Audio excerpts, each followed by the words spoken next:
ऐसा बजट लागू करो, ऐसा बजट लागू करो। रोटी कपड़ा दे न सके जो वो सरकार निकम्मी है, रोटी कपड़ा दे न सके जो वो सरकार निकम्मी है। एलजी तेरे राज में बच्चे भूखे मरते हैं, एलजी तेरे राज में बच्चे भूखे मरते हैं, एलजी तेरे राज में बच्चे भूखे मरते हैं। दर्शकों कुछ दिन पहले अस इधर आए रहे स्टेट डिपार्टमेंट के जिन्ने भी इंप्लॉय है इंदे कन्नै मिले है। उस दिन भी बरखा ही, अज भी मौसम बरखा दा है। अज भी तुम दिखा रहे हो उवे चेहरे न जेहड़े पहले इधर है, जिंदे चेहरों पर एक मायूसी ही। मायूसी तुहानू सारें ही पता है कि इनका एक मिशन है SRO 64 सरकार दे अगे आखा रहे कि लागू करो। और भी कई सारे मुद्दे न, लगातार इयां प्रोटेस्ट करते रहिंदे न, हर बार इधर आंदे न। एक इंदा एक उम्मीद रहिंदी है कि सरकार जिहड़ी इंदी आवाज़ सुनग, लेकिन फिर भी आई जाइए गल उधर मुक्की जंदी। सरकार तक कोई भी आवाज़ इंदी नहीं पुजदी, सरकार इंदी अनदेखी करदी, लगातार प्रोटेस्ट करदे। अज भी बरखा का मौसम है, पहले भी उनके कन्नै ऐसे गलबात की, उसले भी बरखा का मौसम बने रहा। अज एक बार फिर मौसम जिहड़ा खराब है, तो हुण तुस दिखी सकदे हो कि अपना घर बार छड्डिए इधर आए न, रोज़ आंदे न, सरकार दे अगे गुहार लगांदे न, लेकिन सरकार दी तरफों कोई भी ऐसा आश्वासन ही नहीं। अगर मिलता भी होग बस आखी ओड़दे न कि थोड़े दिन बाद तुहाड़ी गल पूरी करने आ, साड़ी मीटिंग बिठाई रही, जां फिर मीटिंगां बिठाई ओड़दे न, इहो गल चलदी रहिंदी। सर केह् नाम तुहाड़ा? जी मेरा नाम राजू भट्टी है सर। राजू भट्टी जी, अज भी मौसम खराब होने दे चांसेस न, दस्सेआ कि शामी तक बारिश होंदी ही रौह्नी है। तुसें भी हुण टैंट शैंट लाई ओड़े न, अपना प्रबंध करी ओड़े दा कि बरखा भी पोग ते तुसीं इधर बैठे रहोगे हो।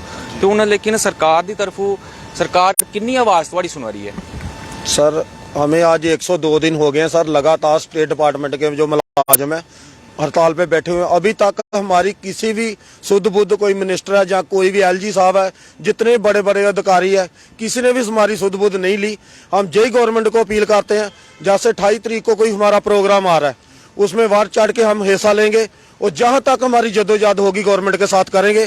कोई लॉ ऑर्डर बनता है उसकी स्थिति में जहाँ गवर्नर LG साहब होंगे, जहाँ 25 के 25 MLA जो हैं वो इनमें होंगे, और जिम्मेवारी हमारी नहीं होगी, मुलाजिम की नहीं, तो हालांकि इनकी होगी। जो कोई गलत होता है तो उनकी जिम्मेवार गवर्नमेंट होगी। हम जय गवर्नमेंट को अपील करते हैं, जैसे हमें 25-25 साल हो गए, पंप ऑपरेटर है, इलेक्ट्रिशियन है, प्लम्बर है, जितने भी हमारे सेवा दे रहे, चौकीदार है, सारे ही सेवा दे रहे इनको, मिनिस्टरों को। इनको इतनी शर्म नहीं है कि कम से कम 25-25 साल से जो खज्जल हो रहे स्टेट डिपार्टमेंट वाले, इनको परमानेंट पॉलिसी दे। रविंदर है ना, वो भी हमारी VIP कोठियों में गांधीनगर में रह रहा है। जितने भी VIP हैं BJP के, सारे हमारे स्टेट डिपार्टमेंट की कोठियों में रह रहे। इनको हम जय बोलते हैं। हमारे को 25-25 साल हो गए। आपने ललकार रैली में अमित शाह ने बोला था हम इनको जल्दी से जल्दी परमानेंट पॉलिसी देंगे, जब मिनिमम एक्ट हमने दे दिया, और जूखले वादे और झूठे वादे। अभी तक कोई भी हमारे को बेनिफिट नहीं है, और 9,000 रुपया जो मिल रहा है हमें, उससे बिल्कुल हमारा घर का गुजारा नहीं चल रहा है। जो 300 रुपये दिहाड़ी है कुछ भी नहीं है। इससे बेहतर तो मजदूर है 700 रुपये दिहाड़ी ले रहा है, वो भी शाम को बोलता मालिक को, दो सर हमें दिहाड़ी दे दो। हम तो 300 रुपये घर नहीं चला सकते। हम जय इनको गवर्नमेंट को अपील करते हैं, 300 रुपये एक दिन 300 रुपये लेके अपना घर चला के देखो कैसे चलता है। तेल आज 200 रुपये लीटर चल रहा है। इतनी महंगाई है, बच्चे हमारे स्कूलों से बाहर हो रहे हैं, और मास्टर या टीचरें बोलती है फीसें दे दो। पेपर आ रहे 10वीं के, कहाँ से हम फीसें देंगे? बड़े बड़े मोबाइल मांग रहे हैं, कहाँ से देंगे हम गवर्नमेंट को यही अपील करते हैं, हमें 28 से पहले या 26 जनवरी से पहले कोई परमानेंट पॉलिसी दे। नहीं तो आने वाले टाइम में सड़कें, रोड ब्लॉक या तवी या कुछ भी हमने पुल बंद करने होंगे, हम जगह नहीं बताएंगे। उस टाइम पे सारे इकट्ठे होके जो भी हमें बनेगा हम करेंगे। जय हिंद, जय भारत। कितना बड़ा आंदोलन दिखने लगभग 28 तारीख कोई जियां पहले आंदोलन होए ना, उहे ने आंदोलन होना जां इस कोला भी बड़ा आंदोलन होना? सर ये तो हम बोल रहे हैं, जैसे एजुकेशन डिपार्टमेंट है, PHE डिपार्टमेंट है, बिजली डिपार्टमेंट है और स्टेट डिपार्टमेंट है, जितने भी डिपार्टमेंट 61,000 मुलाजिम है, सारे ही सड़कों पे आएंगे और सारे ही एकता करके इसका गवर्नमेंट का विरोध करेंगे, LG साहब का विरोध करेंगे।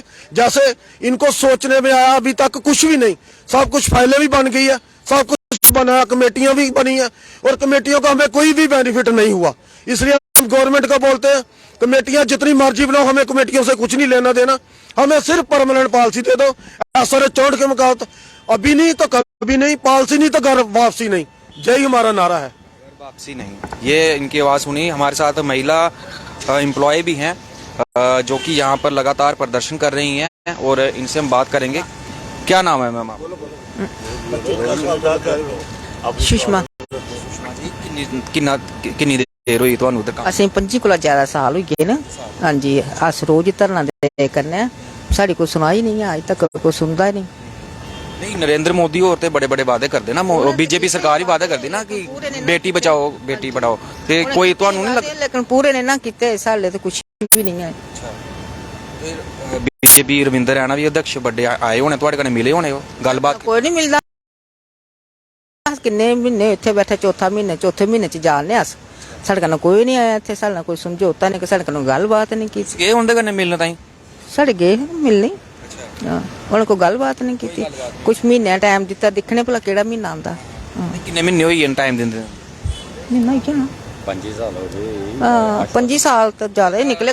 अरे इयो टाइम दिंदा कि अगले महीने बस ये टाइम है, अगले महीने वो तो अगले, अज तक कोई टाइम आया नहीं हुंदा। नहीं तुसे घर ही संभालना हुंदा, बाहर ही संभालना हुंदा, काफी काफी काफी बदल च भी थे ये बेर होने, बच्चे घर न, राशन है ही नहीं, ऊपर तनखा भी नहीं।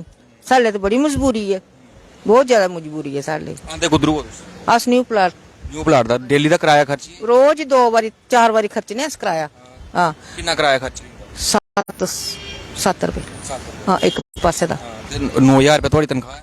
9000 तनखा, आटा चौल भी। अद्धा किराया तनख्वाह ऊपर चली जांदा। 50 रुपए किराया 4। हाँ 4 बारी किराया देना।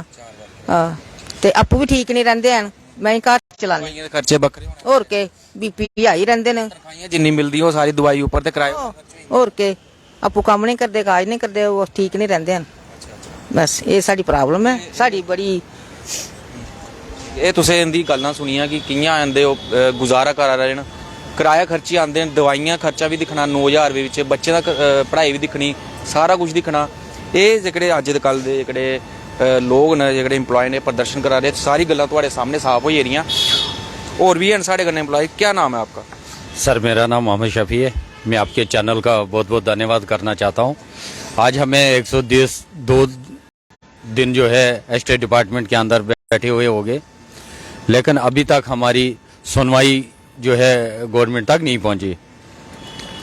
जबकि हमारा स्टेट डिपार्टमेंट जो है LG साहब के पास है और चीफ सेक्रेटरी के साहब के पास है, और जितने भी हमारे मुलाजम हैं जम्मू कश्मीर के मिलाकर 413 मुलाजम हैं, और जम्मू के जो मुलाजम हैं वो 200 के करीब हैं, और 200 कुछ कश्मीर के हैं।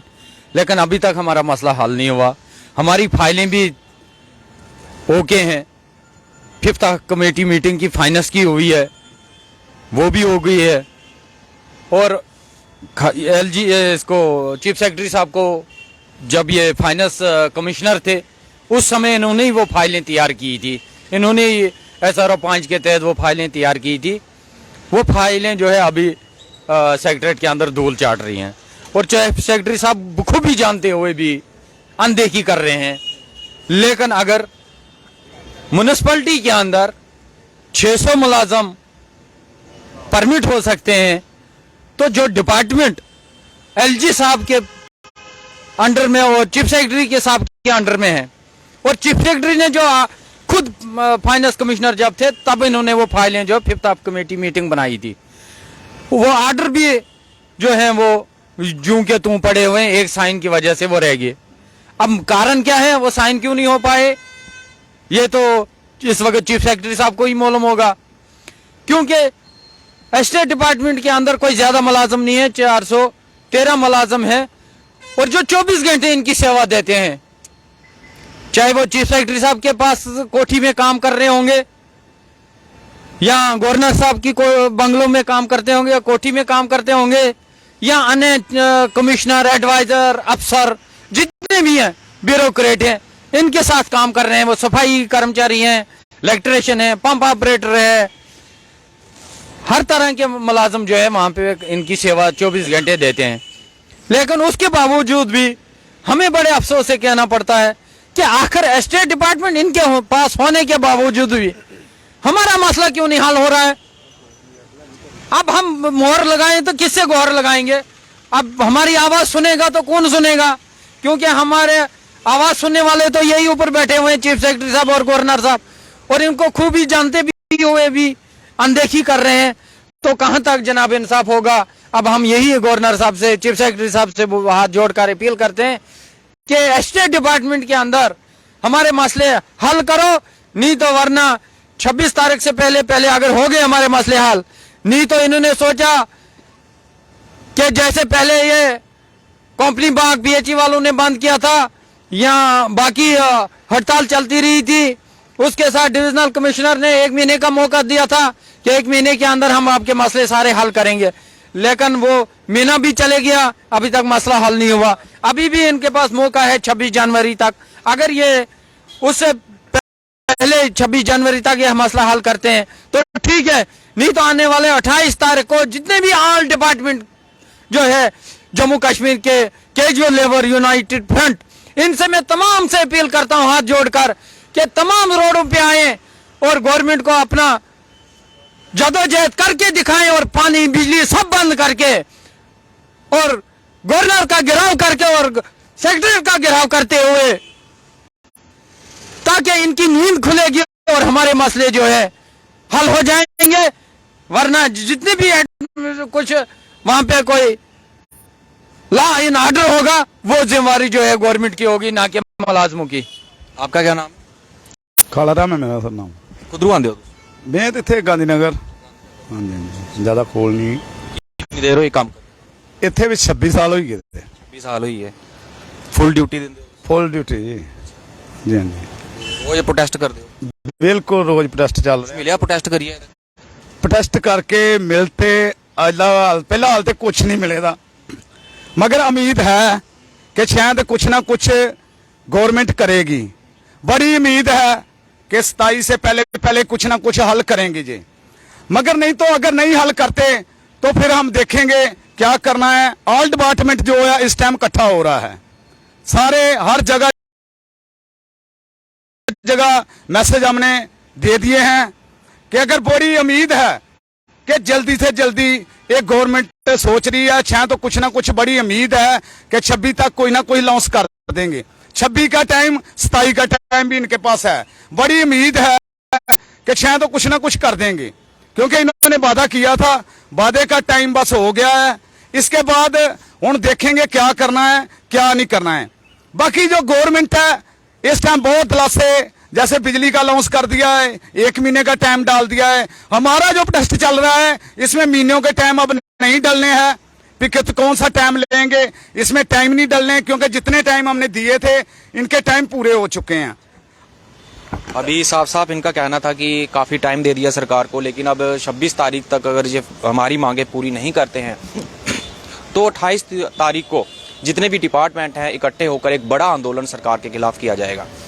वहीं पर जिस तरह से पहले भी हमने देखा था कि कंपनी बाग में भी इनके द्वारा प्रोटेस्ट किया गया था, कई सारे डिपार्टमेंट जहां पर इकट्ठे हुए थे। आज उसके बाद से 28 तारीख को एक बार फिर से बड़ा आंदोलन किया जाएगा और सरकार को नींद से जगाया जाएगा। अब देखते हैं कि 28 तारीख को कितना बड़ा आंदोलन किया जाता है और क्या सरकार द्वारा इनकी आवाज़ सुनी भी जाती है या नहीं। तो इसी तरह से बने रहे मेरे साथ और देखते रहे न्यूज़ इन मिरर।